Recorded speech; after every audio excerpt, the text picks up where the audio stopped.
Nous en venons à l'article 4 avec d'abord des amendements de suppression identiques. Le 6, Monsieur Coronado. Oui, d'abord peut-être pour vous souligner, madame, qu'il y a une demande en fait de scrutin public sur cet article par le groupe écologiste. D'autre part, et nous l'avons souligné en discussion générale, nous avons été plusieurs à le faire, lorsqu'on légifère en urgence, c'est le cas des deux propositions de loi, il convient de créer les conditions d'un assez large consensus. Et hormis le groupe socialiste, et en commission, et dans l'hémicycle, il n'y a absolument pas sur ces bancs d'accord sur les dispositions qui seront probablement votées au regard des présents dans cette salle, parce que j'ai entendu ce matin, ma collègue Bello est opposée, mon collègue Gosselin était très réservé, le président Lagarde était très opposé, également le président Schwarzenberg, et moi au nom des écologistes, nous avons tous dit notre opposition en fait à l'article 4 tel qu'il a été rétabli par la rapporteure et la commission. L'article 4 qui substitue un principe d'équité à l'actuelle règle d'égalité des temps de parole des candidats pendant la période intermédiaire. Je vous le rappelle, actuellement, la période intermédiaire prévoit une stricte égalité des temps de parole et une simple équité des temps d'antenne. Je crois en effet que c'est un recul regrettable pour notre vie démocratique. C'est une conception assez hégémonique du débat public. C'est aussi un appauvrissement et une tentative qui vise à empêcher l'émergence de forces minoritaires et alternatives sur le champ politique. Et je crois en plus que ça contrevient à ce principe d'égalité qui est conforme au principe de l'égalité du citoyen face à l'élection par ailleurs. Je crois que les électeurs doivent pouvoir écouter ce que tous les candidats ont à dire à partir du moment où ils ont bénéficié des parrainages requis pour se présenter à l'élection, indépendamment de leur appartenance partisane. En tout cas, c'est l'esprit de la Ve République. Et donc, si on est opposé à cet esprit-là, faut changer de République. C'est un peu ce que nous proposons, mais ce n'est pas ce que vous semblez vouloir au sein du groupe majoritaire. Et donc, sur quels critères, par ailleurs, un candidat, par son poids politique placé au supposé via des sondages, disposerait-il d'un temps de parole différent d'un autre? Je crois en effet que c'est un mauvais choix que vous allez faire. Je crois par ailleurs qu'il aurait été sage, comme compromis, de maintenir par exemple la proposition qui avait été votée par le Sénat d'une réduction du temps intermédiaire. Ce n'est pas ce que vous avez fait et je crois que ça s'apparente à un petit coup de force à très peu de temps avant les élections. Merci. Un amendement de suppression numéro 9, Monsieur Schwarzenberg. Merci. Je crois que 5 groupes sur 6 dans cet hémicycle ne sont pas favorables à cet article 4. Et je pense aussi qu'il faut un certain consensus pour légiférer en la matière et changer les règles d'une élection aussi importante que l'élection présidentielle. Je suis pour le maintien du principe d'égalité, même pendant la période intermédiaire. L'équité ne veut pas dire grand-chose, c'est un concept extrêmement flou. Et l'exposé des motifs revient au fond à inciter le législateur à se conformer aux impératifs commerciaux des médias et au code de l'État spectacle, ce qui n'est pas souhaitable, manifestement.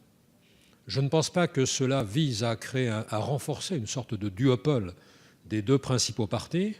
Je ne pense pas non plus qu'il y a volonté de rechercher un abus de position dominante, mais enfin, il serait souhaitable, très souhaitable, que nous restions dans un principe d'égalité qui est la base du suffrage universel, qui a le droit d'avoir des candidats qui se présentent devant lui à égalité d'armes, sans être désavantagés pour les uns, sans être privilégiés pour les autres.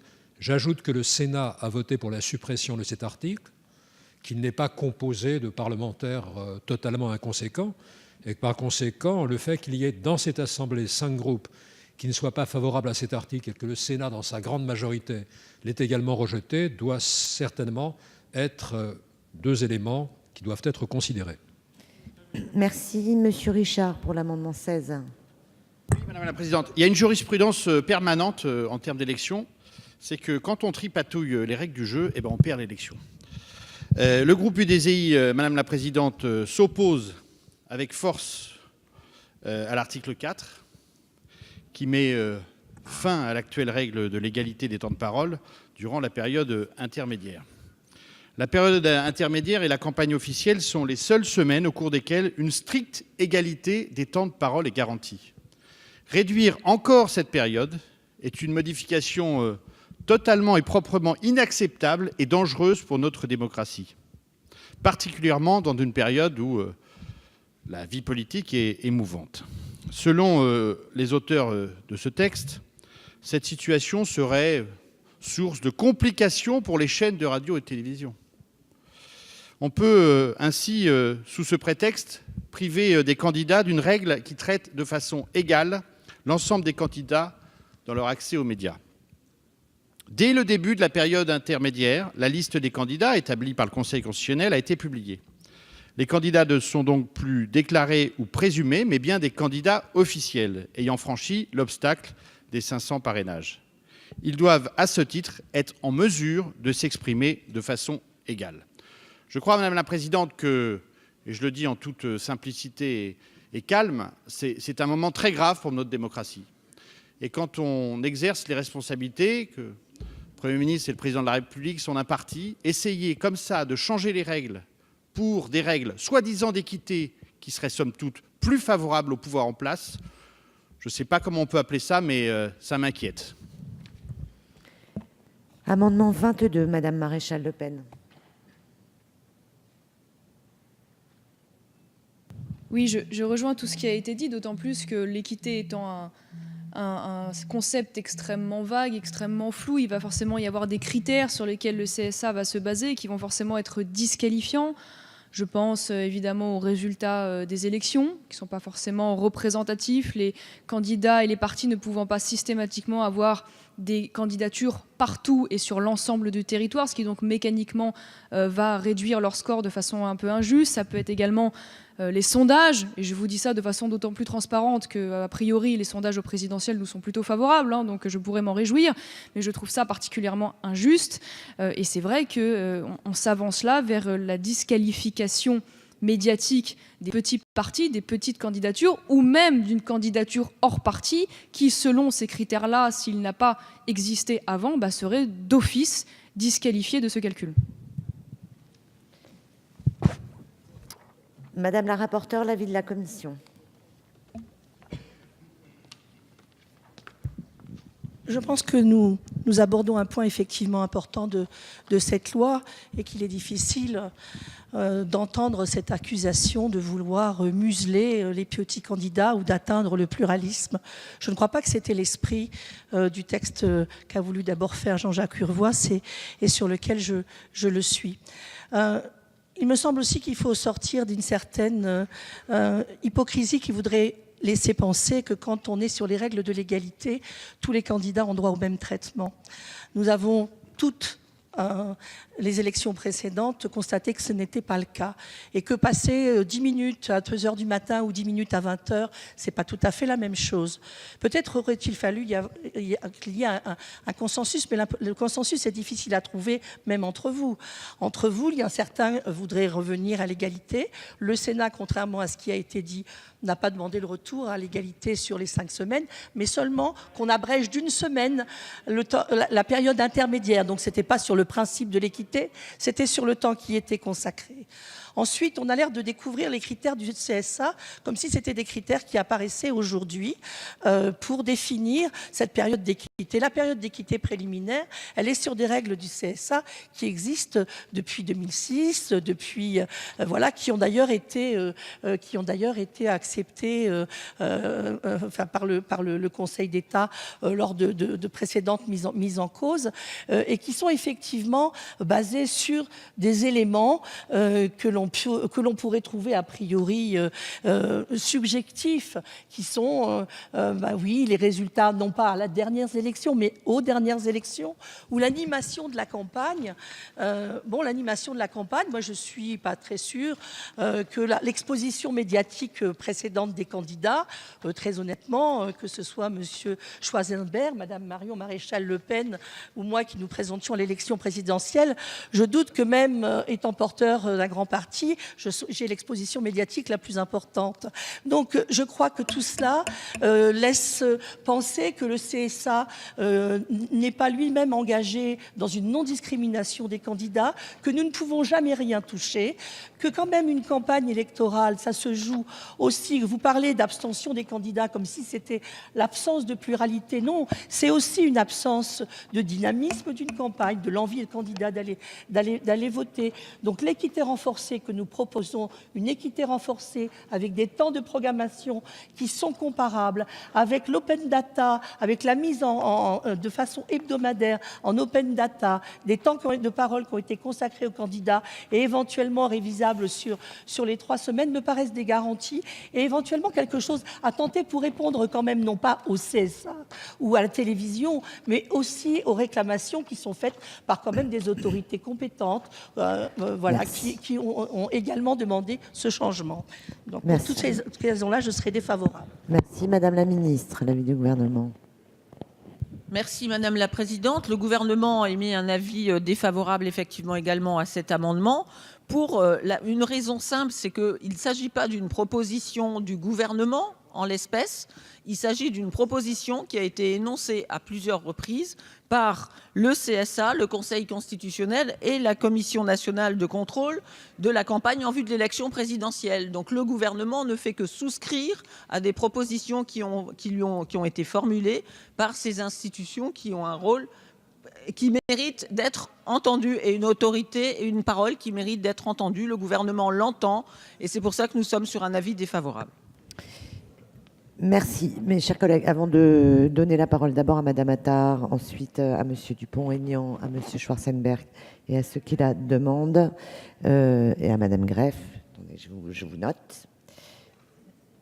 Je vous annonce, comme l'avait annoncé Monsieur Coronado tout à l'heure, sur le vote de l'article 4, je suis saisie par le groupe écologiste d'une demande de scrutin public. Le scrutin est annoncé dans l'enceinte de notre Assemblée. Madame Attard.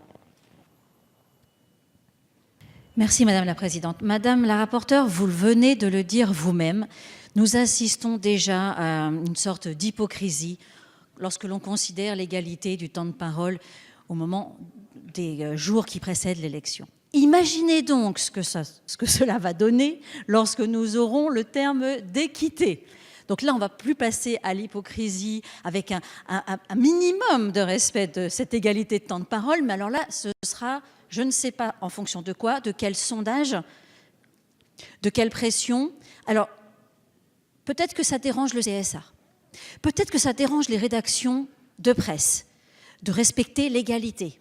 Eh bien, nous ne sommes pas ici pour obéir à des rédactions qui ont envie de se simplifier la vie en invitant 3 ou 4 candidats parce qu'ils en ont envie et parce que c'est comme ça. Nous sommes ici parce que nos compatriotes nous ont écrit durant ces derniers mois pour nous signaler à quel point ce terme d'équité n'était absolument pas valable, que ce qu'ils voulaient dans notre démocratie aujourd'hui, c'était de l'égalité de traitement entre tous les candidats et que si nous ne sommes pas capables, dans cet hémicycle, de respecter la volonté citoyenne de tous ceux qui sont dans les 5 sur 6 partis représentés, de ceux qui sont hors parti et qui aimeraient bien qu'on les écoute, même de ceux qui représentent peut-être, pourquoi pas, le vote blanc et qui ont envie aussi d'avoir leur mot à dire, si nous ne sommes pas capables, dans cet hémicycle, de respecter la notion d'égalité qui est au fronton de notre République, alors franchement, nous n'avons plus rien à faire ici.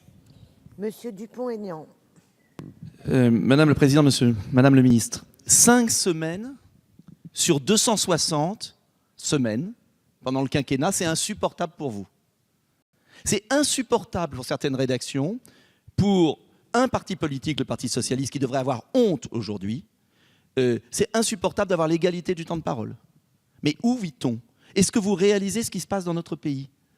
Ça veut dire que vous allez, et je m'adresse aux députés socialistes, signer, voter un projet de loi qui veut faire taire des candidats indépendants. Il faut être clair, c'est une manœuvre. C'est une manœuvre politique pour imposer un tripartisme et rendre prisonniers les Français d'un face-à-face. C'est ça la réalité. Vous voulez nous imposer les régionales dans toute la France à la présidentielle. Vous voulez faire taire les écologistes, vous voulez faire taire le front de gauche. C'est ça la réalité.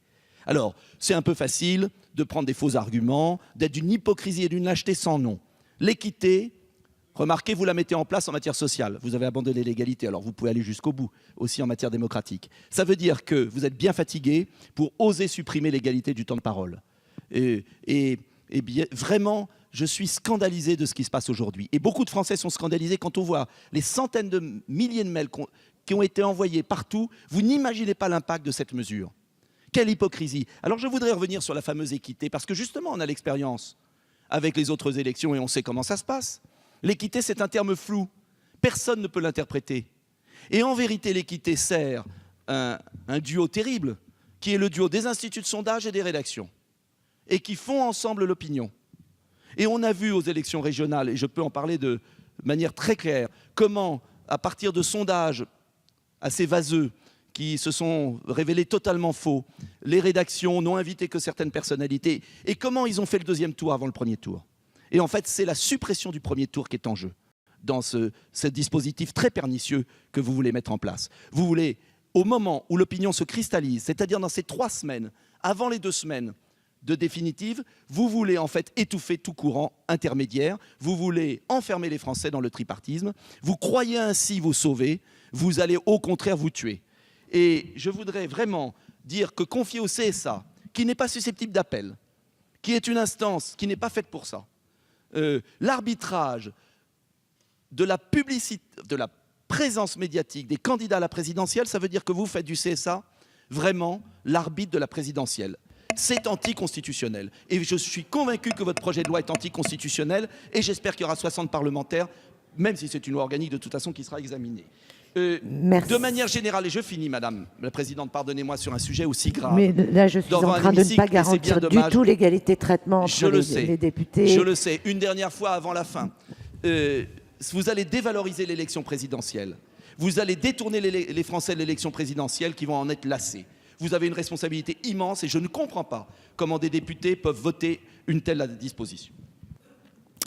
Merci, Monsieur Schwarzenberg. Merci. Juste quelques mots. Ce qu'on risque d'instaurer avec le concept d'équité, qui est particulièrement vague et flou, c'est une seconde sélection. Après la sélection par les parrainages, par des hommes et des femmes qui ont un mandat démocratique, qui procèdent du suffrage universel, une sélection par les médias audiovisuels, par les dirigeants de l'audiovisuel, dont on sait qu'ils n'ont pas une indépendance totale, soit qu'il s'agisse de chaînes de service public, soit qu'il s'agisse d'intérêts privés qui ne sont pas toujours dans une pratique extrêmement indépendante. Donc, cette seconde sélection me paraît très dangereuse. D'autre part, se référer aux résultats des précédentes élections pose problème, car si l'on lit le texte de manière juridique, cela veut dire qu'il faut se référer uniquement aux résultats des élections régionales. Les précédentes élections, c'est cela. Or, il y avait souvent des listes d'union entre différents partis qui, à l'élection présidentielle, pourraient peut-être présenter séparément des candidats. Et enfin, je comprends mal la référence constante, récurrente en tout cas, au Conseil constitutionnel, au CSA, à d'autres organismes, qui sont souvent des autorités administratives indépendantes, qui peuvent souhaiter nous éclairer. Nous pouvons aussi souhaiter les éclairer. Le Parlement fait la loi. Il peut entendre les avis du CSA s'ils sont sensés, ceux du Conseil constitutionnel s'ils sont raisonnables et opportuns. Il n'a pas à en tenir compte de manière systématique. Le souverain en matière législative, c'est ici, ce n'est pas ailleurs. Merci, mes chers collègues. Monsieur Richard, avant vous, il y a Madame Greff. Et avant de donner la parole à Madame Greff, je vous annonce que sur le vote des amendements de suppression qui viennent d'être défendus, je suis saisie par le groupe radical, républicain, démocrate et progressiste d'une demande de scrutin public. Le scrutin est annoncé dans l'enceinte de l'Assemblée nationale. Madame Greff. Merci Madame la Présidente. Je ne voulais pas intervenir tout à l'heure, mais là je ne peux pas faire autrement. Je suis assez surprise par les propos de Madame la Ministre. Vous êtes, en vous référant à la demande du CSA et de la presse, vous êtes en train de, non pas d'affaiblir, mais quasiment tuer le Parlement. C'est-à-dire qu'on se demande finalement à quoi on sert. Nous, ici, si on est là que pour faire bonne figure et pour se dire le CSA a dit, donc on va faire, nous, parlementaires, supprimons le Parlement, on n'en parlera plus. Et j'irais même jusqu'à dire plus loin, supprimons le gouvernement.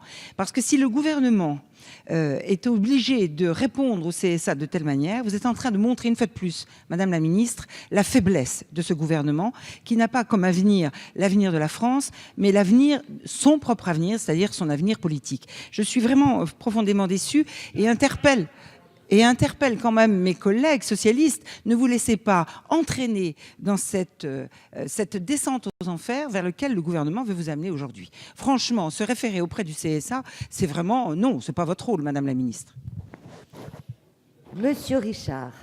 Oui, Madame la Présidente, juste, je me pose la question d'un pays démocratique imaginaire où le président de la République aurait disparu dans les sondages, ce qui ne peut pas arriver en France évidemment, et où son parti politique ferait des très très très mauvais scores, 9, 10, 11, 12% aux dernières élections. Ça n'existe pas évidemment. Dans ces cas-là, ce candidat, avec votre système, serait très très malmené. Et en France, ce candidat, il existe peut-être. Voilà.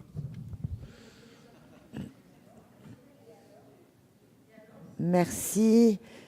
Je vous invite à regagner vos places parce que nous allons procéder au scrutin sur les amendements de suppression.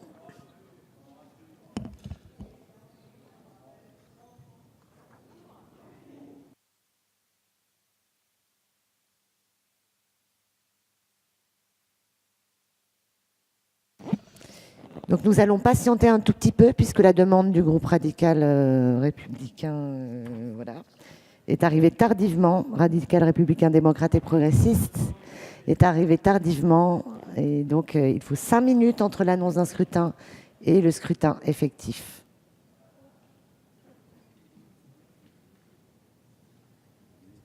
Madame la ministre.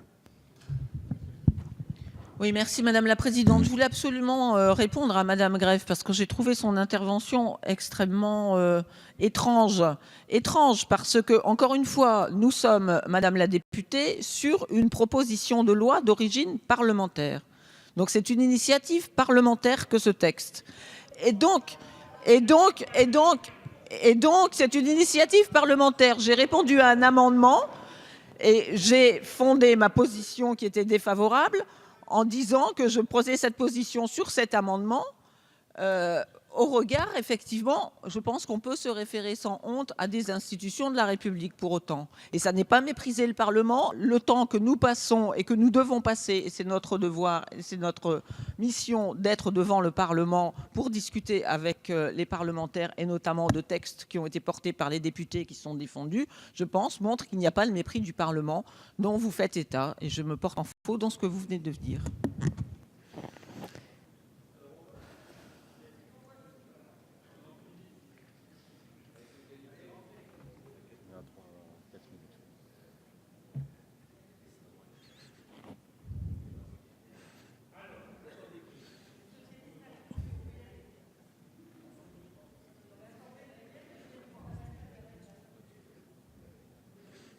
Il faut être respectueux de notre règlement, Madame Greff.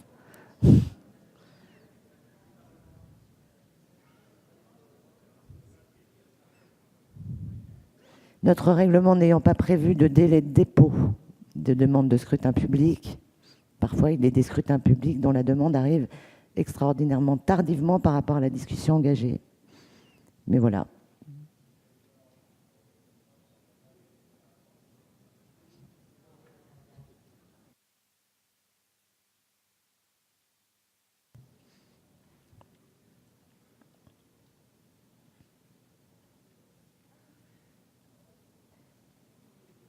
Bien. Chacun a regagné sa place, il me semble.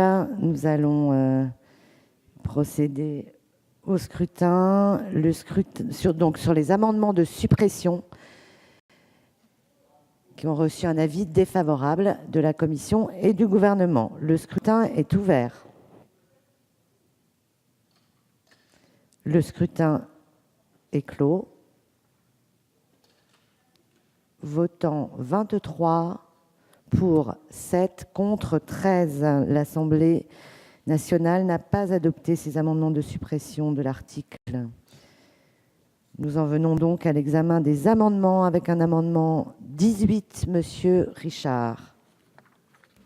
Oui, Madame la Présidente, après cette grande déception démocratique, réaffirmer le fait que le groupe UDI s'oppose avec force à cet article 4 extrêmement pernicieux pour la démocratie, habile mais pernicieux.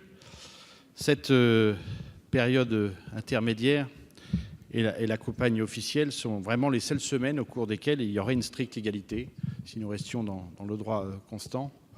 Je trouve dommage que le Parti socialiste n'ait même pas le courage de faire porter cette disposition par le gouvernement. Et je trouve bien courageux de la part des députés socialistes de faire ça à la place du gouvernement. Madame la rapporteure, l'avis de la commission sur l'amendement 18.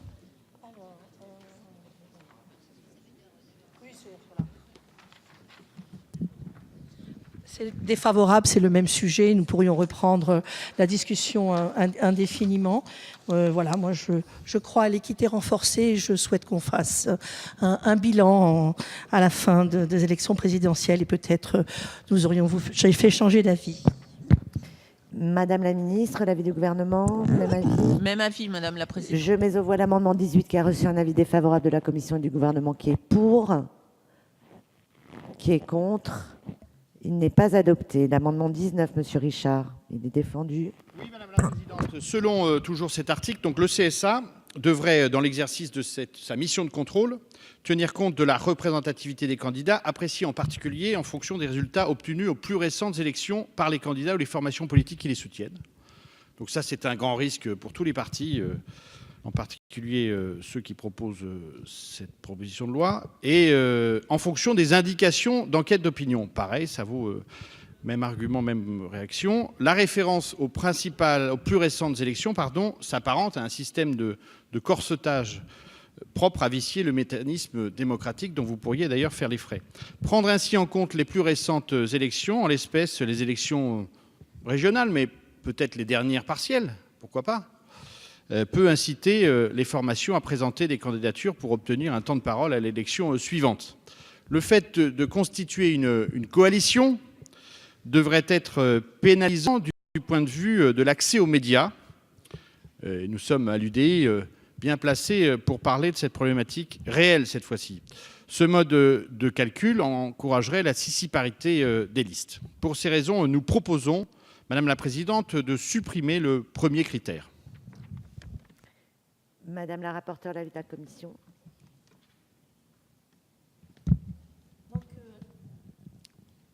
Monsieur Richard, cet amendement vise à supprimer le critère des résultats aux élections pour apprécier la représentativité des candidats.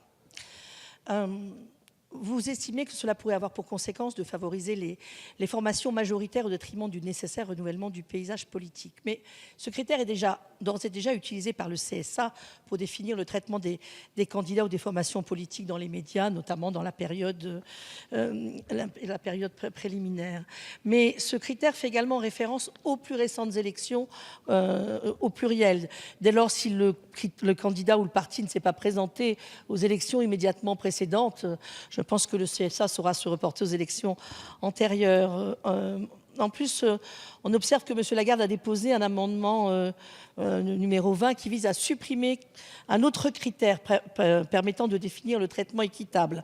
Alors, si nous adoptons ces deux amendements, la seule chose qui restera au CSA pour arbitrer les candidats, c'est le critère des sondages. Donc, d'une manière générale, j'insiste sur la nécessité pour le législateur organique de définir lui-même les différents critères d'application du principe d'équité, sans quoi nous risquons l'incompétence négative ou en d'autres termes l'arbitraire du CSA. C'est pour cette raison que je donnerai un avis défavorable à votre amendement. Merci. Madame la ministre, l'avis du gouvernement. Oui, Madame la Présidente, c'est un avis défavorable également du gouvernement dans la mesure où nous pensons que la pluralité des critères est un élément indispensable pour permettre une approche la plus objective possible. Je mets aux voix cet amendement qui a reçu un avis défavorable de la commission et du gouvernement qui est pour, qui est contre. Il n'est pas adopté. Amendement 20, Monsieur Richard. Oui, Madame la Présidente, il s'agit, rapporteure Elisabeth Pochon l'a dit, de supprimer un deuxième critère. Selon cet article, le CSA devrait, dans l'exercice de sa mission de contrôle, évaluer la contribution de chaque candidat à l'animation du débat électoral. je lui souhaite du plaisir. Les notions et les contours de ces notions d'animation du débat électoral sont extrêmement flous. Et vous savez, quand c'est flou, c'est qu'il y a un loup.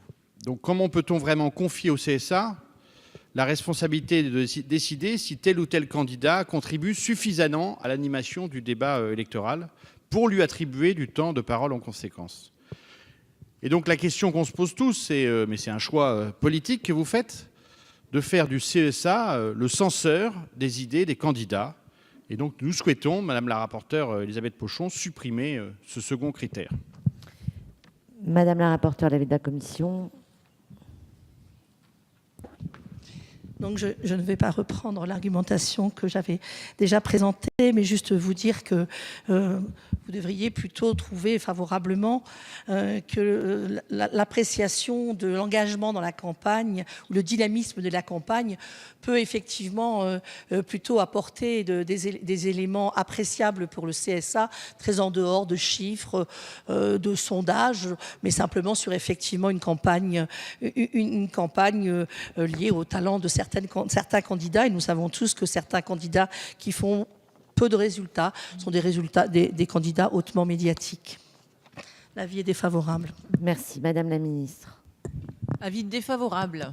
Je mets aux voix l'amendement 20 qui a reçu un avis défavorable de la Commission et du Gouvernement. Qui est pour? Qui est contre? Il n'est pas adopté. Amendement 21, Monsieur Richard. Oui, Madame la Présidente. Comment va-t-on vraiment considérer que l'équité est respectée ou non? Les deux critères qu'évoquait la rapporteure inscrits à l'article 4 afin d'orienter le CSA dans son contrôle ne semblent évidemment pas répondre à cette question. En effet, ces critères sont insuffisamment définis et extrêmement difficilement quantifiables. Et donc nous proposons de prendre un critère qui n'est pas parfait non plus, vous me direz.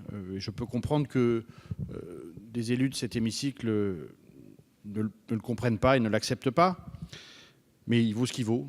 Ce critère tient compte du nombre de parlementaires ayant déclaré au Conseil constitutionnel leur soutien à un candidat.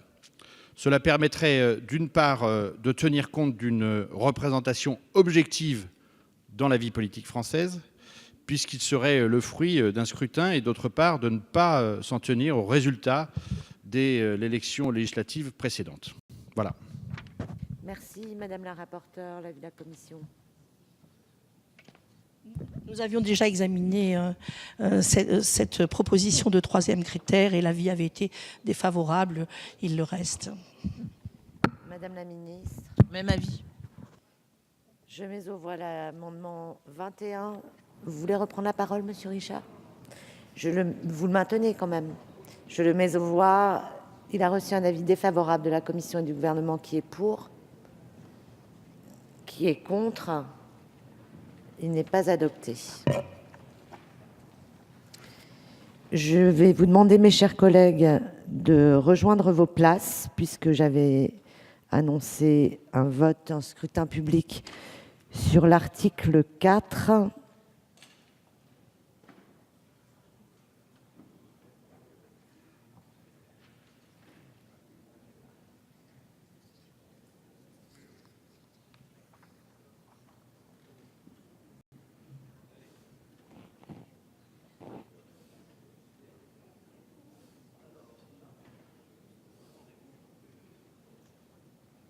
Voilà, notre collègue Lassalle est à sa place.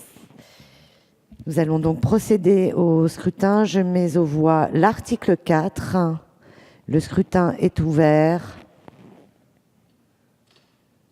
Le scrutin est clos.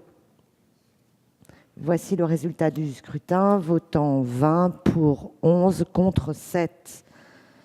L'Assemblée nationale a adopté l'article 4.